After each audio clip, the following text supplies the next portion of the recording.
Hello YouTube, it's Mr. Magz here, and Michael is back with more stupid Pokemon content from TheGamer. Yes, not 2 days ago, I released a video talking about Michael's list of 10 fighting-type Pokemon that make no sense. And apparently he's just stuck doing this because he's back again with another article titled, Pokemon, 10 Electric Types That Make No Sense. I would like to say that this is just kind of more of the same from last time, where last time for fighting types he was like, essentially what I interpreted it as, he thought, okay, Machamp is a fighting type, therefore every fighting type Pokemon should look like Machamp. If they don't look exactly like Machamp, then they're not a fighting type. I like to say that's similar here, like Electabuzz. If everything doesn't look like Electabuzz, then they can't make sense as an electric type. I so wish it was that easy. I wish it was that simple. But no, this one is so much worse. So let's get into it. Pokemon is full of a bunch of unique creatures, but some of them don't make much sense. This is especially true for electric types. Alright, here you already get a little bit of a taste of the motif throughout this entire article. Again, for the last one, it was, these Pokemon don't look big and muscular and like they can, punch mountains in half, therefore they can't be a fighting type. Here, he's just like, I don't understand how Pokemon works. These things don't look like they would be real things, so they can't exist. So yeah, this will be fun. Pokemon is full of a bunch of unique creatures, but some of them don't make too much sense. This can especially be true for electric-type creatures. You already said that. Did you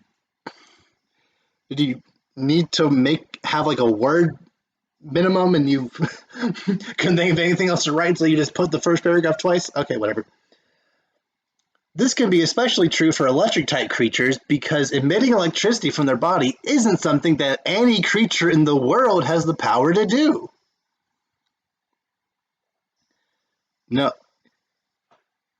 No creature, no animal in the real world has the ability to produce electricity. This guy legitimately believes that no creature on Earth has an electric feel to them. There's no creature in the real world that has an electric feel. No.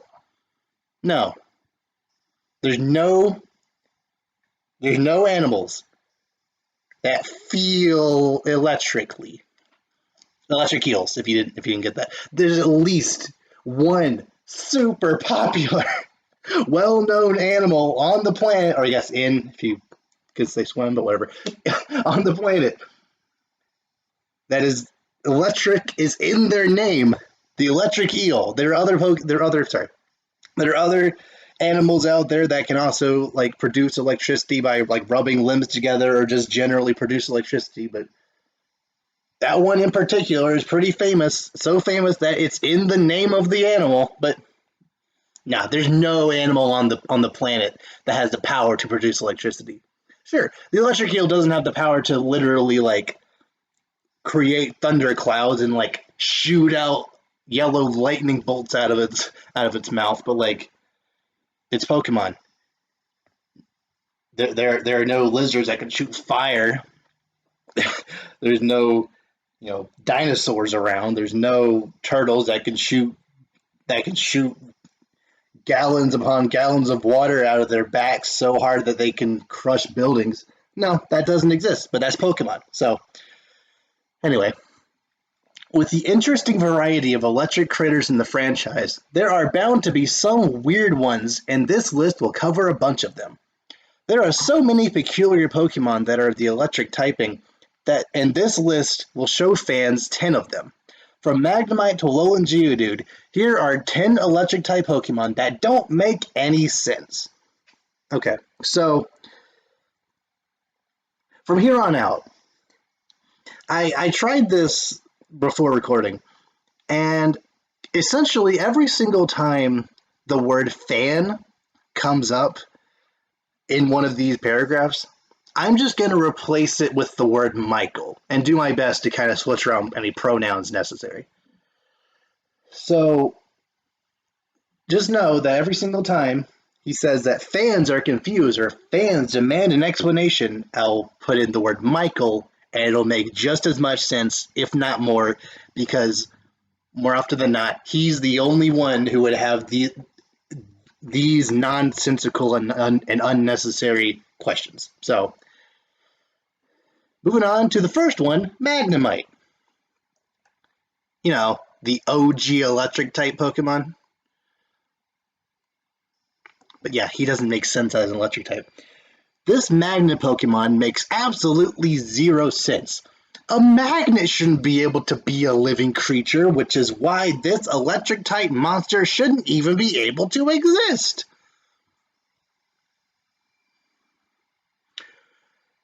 He's seriously complaining that in the Pokemon world, there are living magnets.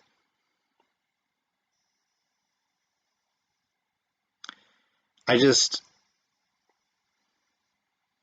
need to take a minute to just let that sink in of just how stupid it is that the first entry on this list isn't even complaining about the fact that this Pokemon doesn't look like an electric type or like his powers don't make sense or whatever. It's just merely the fact that one of the OG electric types shouldn't exist because in the real world, magnets aren't living things.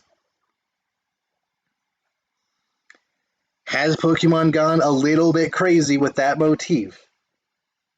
In recent years, kind of, with, ghosts possessing swords, ice cream. I mean, there's lore behind that, but still, there's, living apples in Gen 8 now. Like, this has always been a thing in Pokemon because Pokemon aren't real.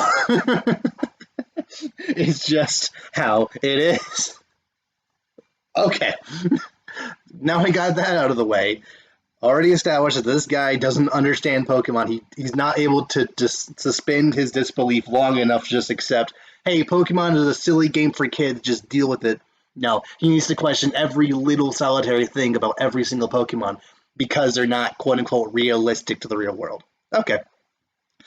This Pokemon is strong, especially once it evolves into its two larger forms. That's TO, not TWO, since it can evolve twice, but once it evolves into its two larger forms. Okay. I mean, that's a typo, but whatever. I feel like if you had, put this into Microsoft Word, that would have easily caught that, but okay. And lots of Pokemon fans enjoyed catching it in Generation 1. At least he knows the generation of Pokemon this time, unlike last time with Heracross. At least, I'm not mistaken, he's fairly consistent about what generation Pokemon come from, so at least he's gotten better there. Just because it's a popular Pokemon doesn't mean that it should be overlooked that the developers didn't try to give this Pokemon any logic. Oh my goodness. You want to know the logic behind Pokemon? Hey, here's a cool design we have. Let's just do that. There is way more involved than that, but especially in Generation 1, there are several Pokemon that are just like, okay, here's some real-world objects, here's a real-world concept, let's just kind of slap eyes and a nose on it and just call it a thing. Like, Muck is just a pile of garbage. Is just sewer water. They put eyes and a mouth on it. It's a Pokemon. Farfetch'd is just a duck holding a stick. That's the extent of their creativity in Generation 1. So there doesn't need to be any real logic behind any Pokemon. It's just, especially since the idea of a metal ball conducting enough electromagnetic ability to draw magnets towards it that then enhance its magnetic ability makes complete sense.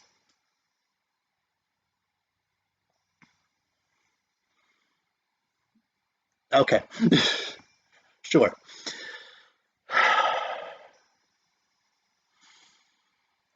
Okay, so yeah, that's just the tip of the iceberg of the ridiculous, you know, lack of suspension of disbelief that Michael appears to have. So let's continue with Raichu, Alolan form. The new form of this fan favorite creature ultimately confused Michaels, and for good reason. The main thing about this Pokemon that doesn't add up is it became a psychic type once it evolved in the new region, which is pretty bizarre. Going from being solely electric type to a dual electric psychic type is a major leap, and the psychic abilities must have evolved over time because of some magical force in the Alola region that Michael isn't aware of. Michael hopes there's a better explanation in the future, but Michael shouldn't hold his breath. So, two things about this. First, almost every single one of these entries, Michael is like, there needs to be an explanation. Hopefully in the future someone explains how this thing came into being.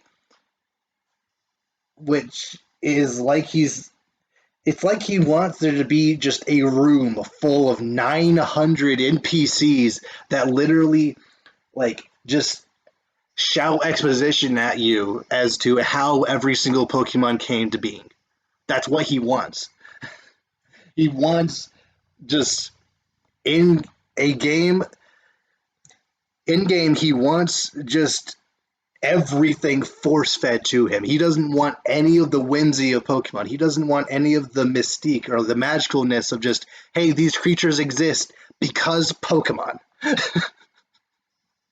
He doesn't want that. He demands Game Freak have some kind of explanation in the future. Because right now, because I don't understand how Pokemon works, this doesn't make sense to me. Second, completely counter to that, Game Freak themselves, in Raichu's Pokedex entry, it specifically says that even the people of Alola don't understand how Raichu came to be. They just, literally, Game Freak was like, yeah, we'll just make him a Psychic type. We don't need an explanation. We'll just say in world, there's just some weird mystical power in the food or something, some energy in the island, like Michael even says here. Just something happened in Alola that made him psychic. We don't even know. So that just proves that Game Freak does not care about people like Michael who demand an explanation for every single little detail of Pokemon. It's just not necessary. So, continue. Arctozolt. This one's my favorite. This is probably the one that made me make this list video. This Generation 8 fossil Pokemon doesn't make sense because of its bizarre typing. I mean, it doesn't make sense because it looks like that, but at the same time, that's kind of the whole idea of the fossils in that region. They were created by a hack scientist that didn't know what they were doing and just smashed fossils together. So, yeah, all of their Pokedex entries literally try to tell you these things should not exist. Biologically, they are barely even functioning. Like Dracofish, he can apparently run I think 60 miles per hour on land, but he can't breathe on land. So or Arctofish, he apparently is a pretty effective at catching prey, but he can't eat because his mouth is at the top of his head. That's the whole point of these Pokemon, is that they're not supposed to make sense. They specifically made these 4 fossils to have unique typings or unique abilities, just something unique about them, aside from kind of Arctofish, who's just another water ice type, but the others are either unique typings or the first of their typing since Gen 5, which Ice Dragon and Electric Dragon were some of the legendaries of that region, and then Ice Electric is a completely new type to Arctozolt.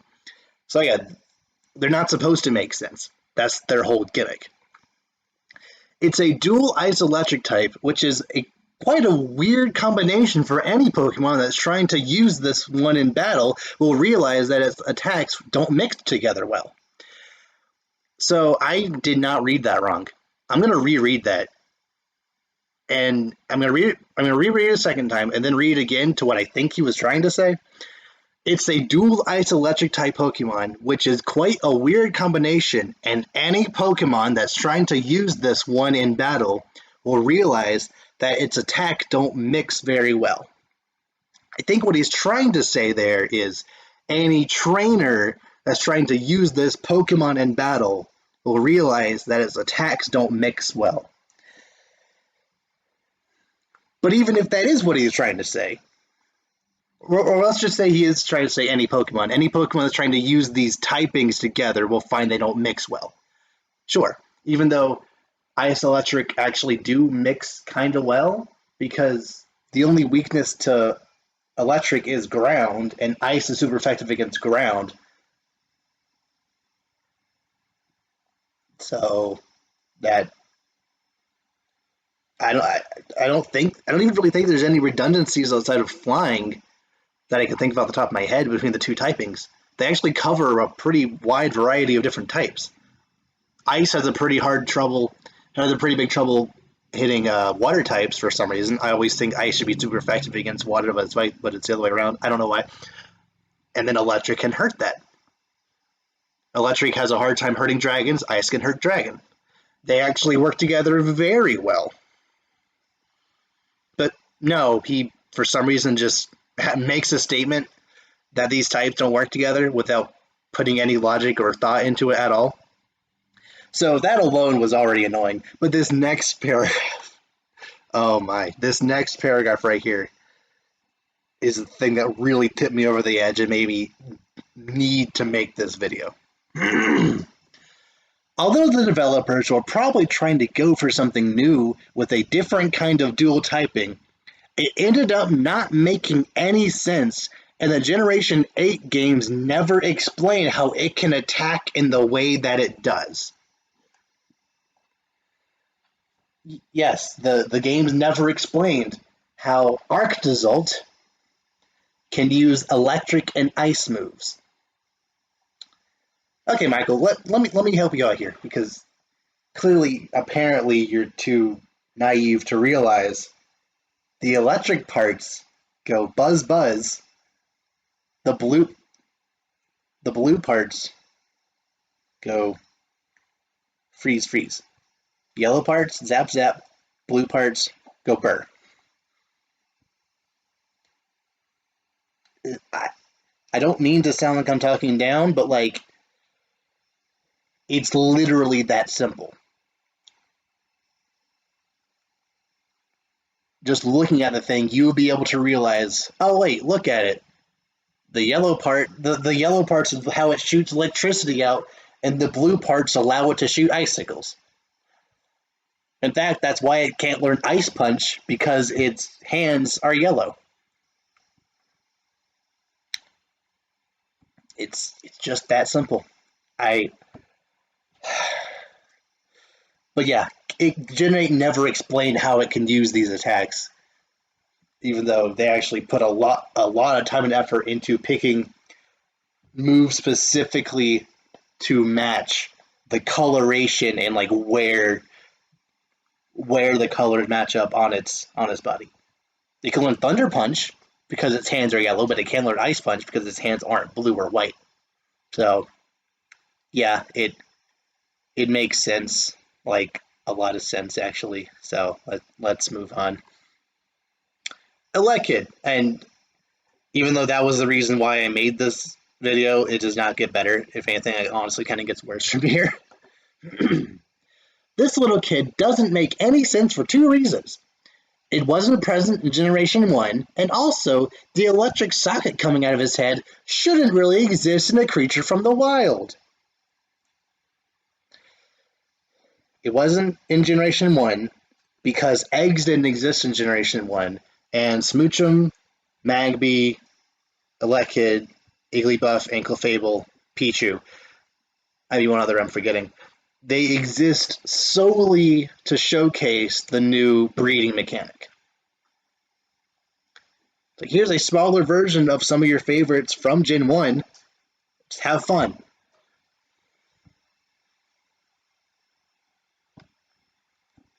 It had no reason to exist in Gen 1, but in Gen 2 it had a reason. What's so weird about that? For all we know, that like the scientists that were researching Pokemon in Generation 1, because they didn't know how breeding worked yet, they just hadn't discovered Elekid until Professor Elm helped them out with that in Gen 2. That makes perfect sense, actually. And also, the electric socket coming out of its head shouldn't exist in a creature from the wild. Yeah, a giant turtle shouldn't have cannons coming out of its back. That's just par for the course for Pokemon. No bird should have 3 heads. But that's Dodrio.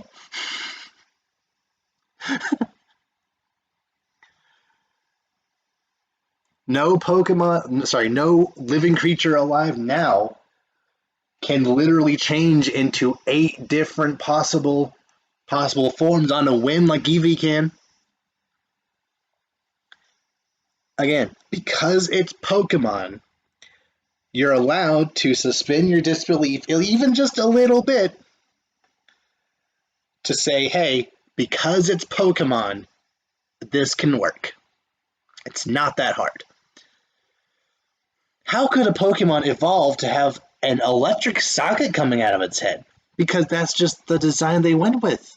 It's just a little spark plug. That's just the design they went with for this baby version of Electabuzz.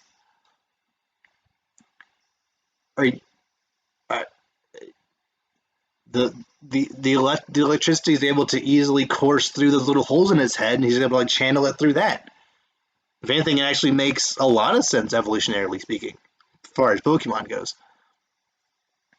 This is an unanswerable question, and it's clear that the developers didn't think much about it, and we're just going to have,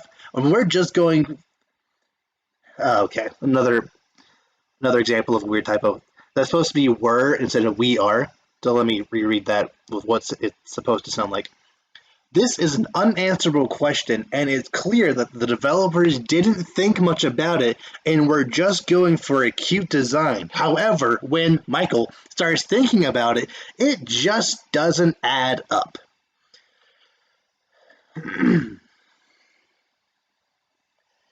It does. I know I just explained how it does add up.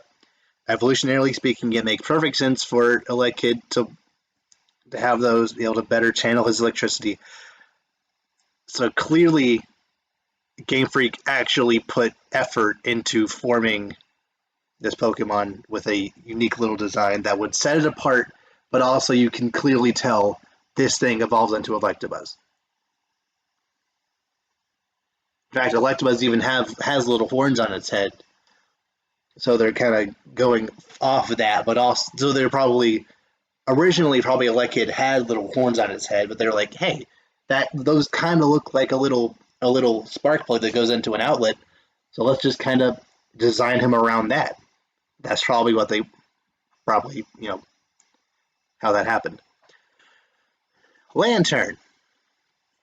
This creature has an interesting water-electric typing, which doesn't make sense because if there's an electric type in the water, it should immediately electrocute every other creature nearby.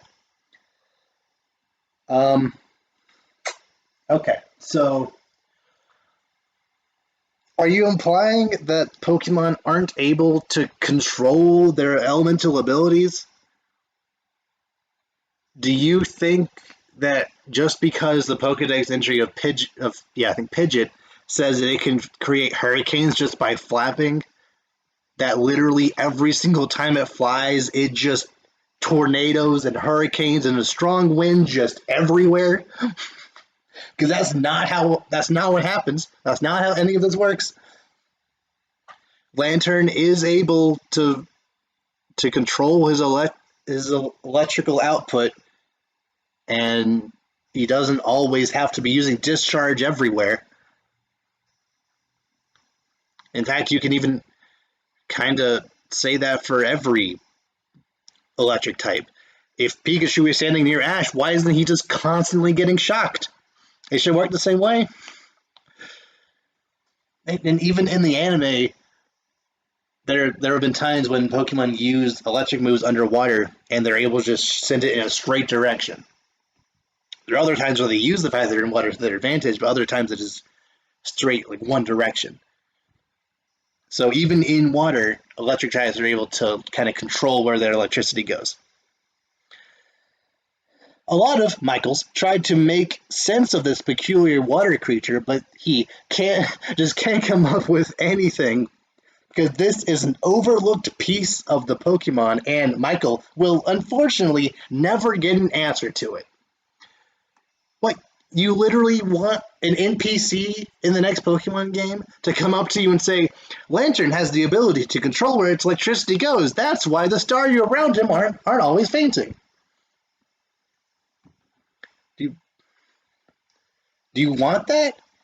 Do you really want or even need that? Okay.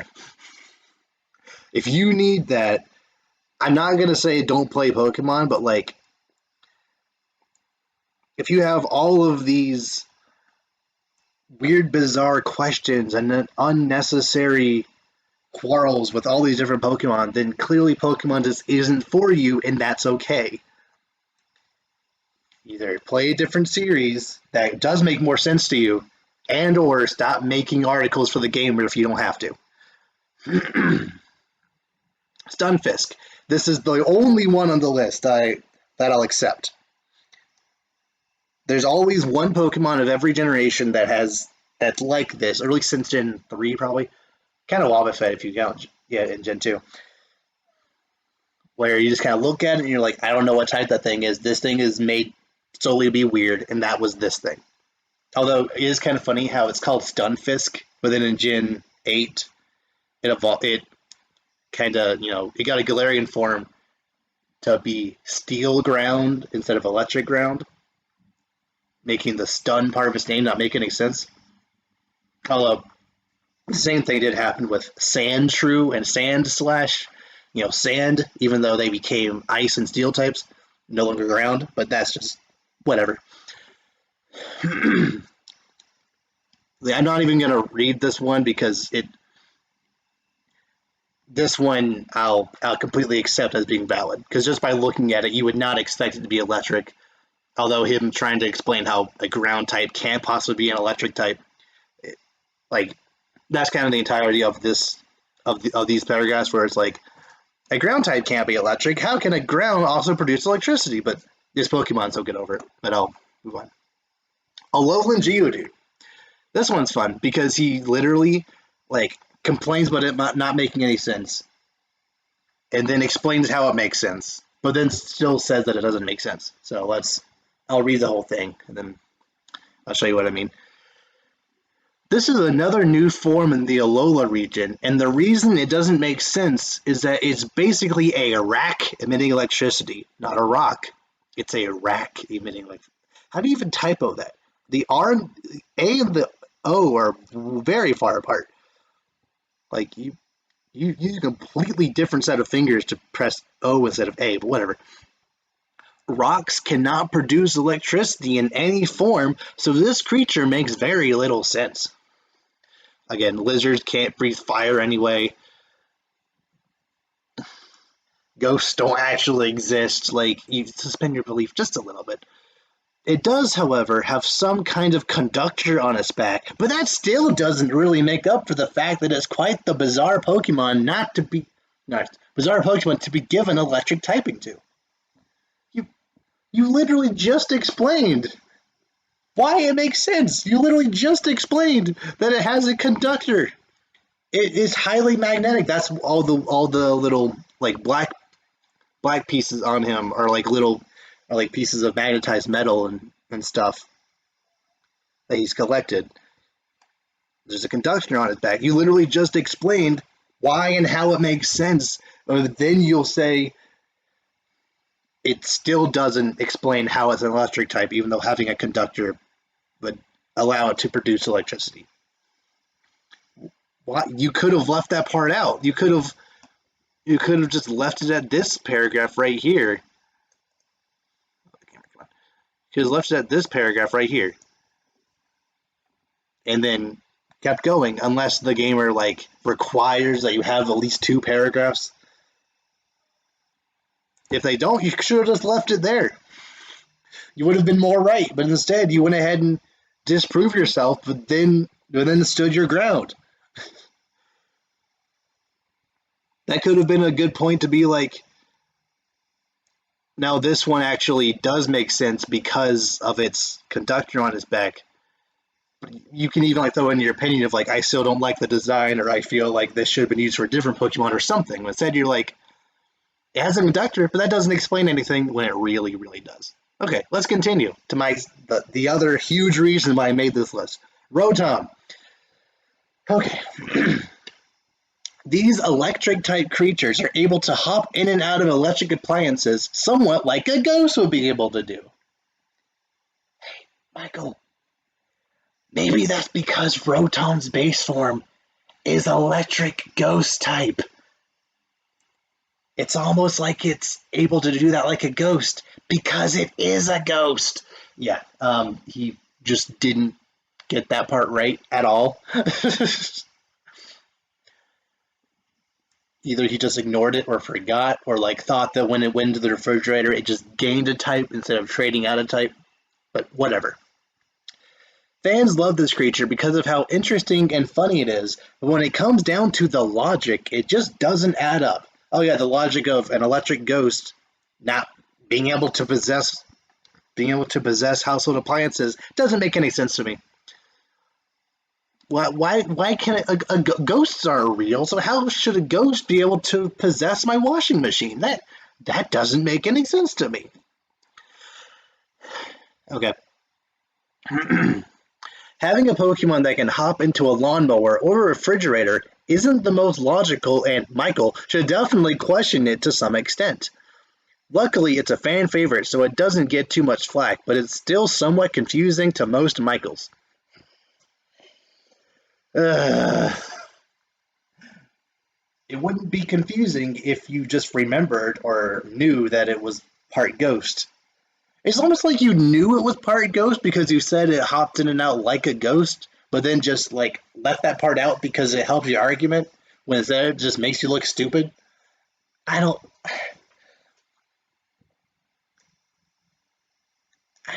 my gosh. Okay, I'll continue before I just have an aneurysm. Electrode. This Pokemon is just a giant Pokeball, and Michael has been wondering how it functions for years. It rolls around trying to attack and self-destruct itself to defeat its opponents. A Pokeball shouldn't be able to be alive, and the developers didn't seem to think much about it when they made this creature. This is another Gen 1 Pokemon that doesn't make any sense. Okay, Michael. You do realize that Rotom and Electrodes aren't actually possessed Pokeballs, right? They're not actually a Pokeball that evolved into a Pokemon. There's a fan theory that a Voltorb is just a Haunter that possessed a Pokeball and evolved into a different Pokemon, but that's just a fan theory. Voltorb and Electrode evolved that way because supposedly so many people like left items on the ground that apparently looked like Pokeballs that they decided to then mimic those Pokeball items to trick people and self-destruct as traps. Maybe they're not the best designed Pokemon, I'll give you that. But to say that Game Freak didn't put any thought into it, these Pokemon, sure, use in battle, not the best. Design-wise, not the best. But as far as an overworld gimmick, they put a lot of thought into it. These things specifically exist in the power plant to be traps for the players because their little sprite looks just like a Pokeball.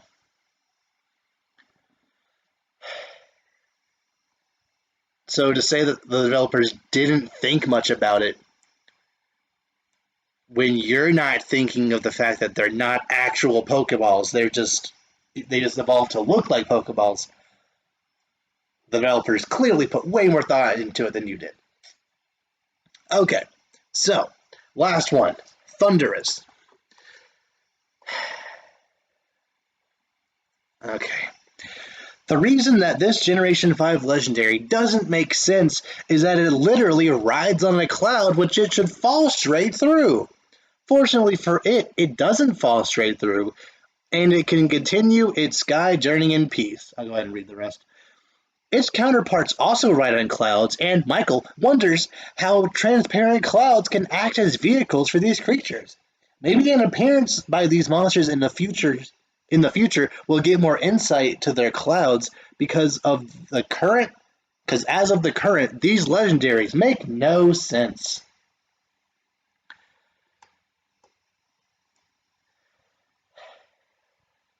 Okay.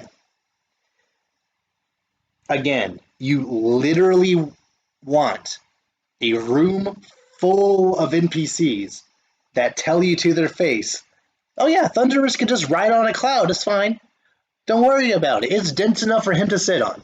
I'll get back to that in just a second. You literally want some future game to tell you why this makes sense instead of just accepting, hey, it's Pokemon. There's probably some myth that they're referencing here, so just go with it.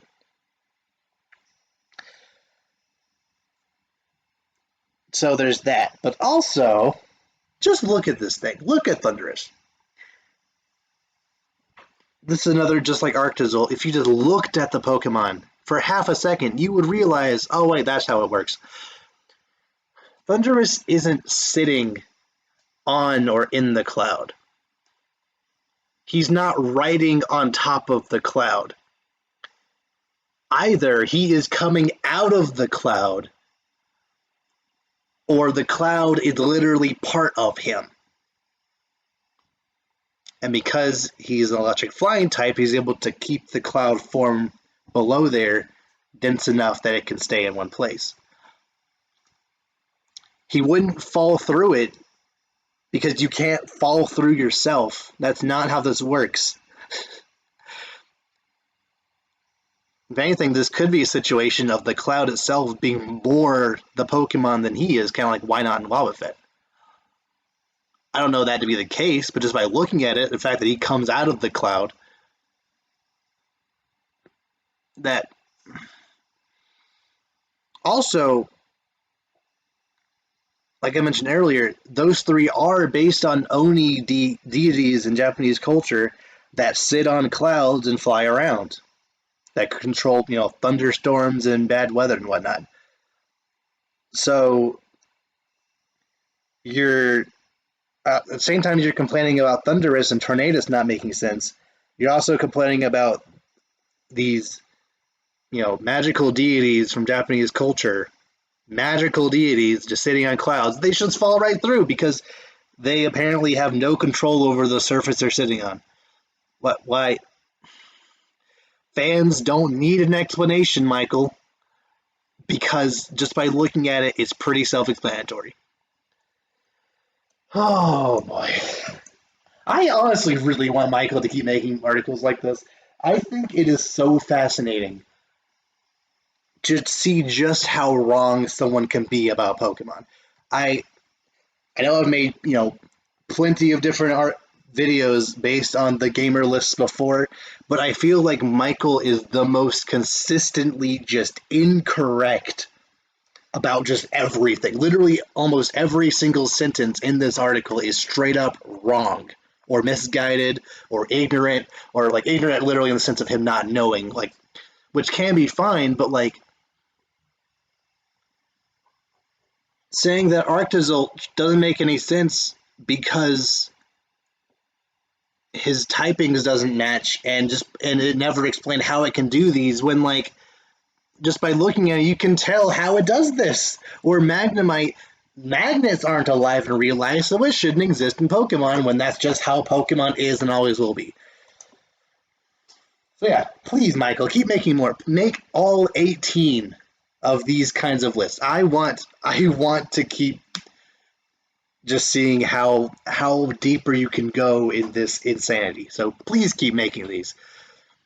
Are there any electric types that you guys think don't make any sense? Are there any Pokemon that you think should be electric type that aren't?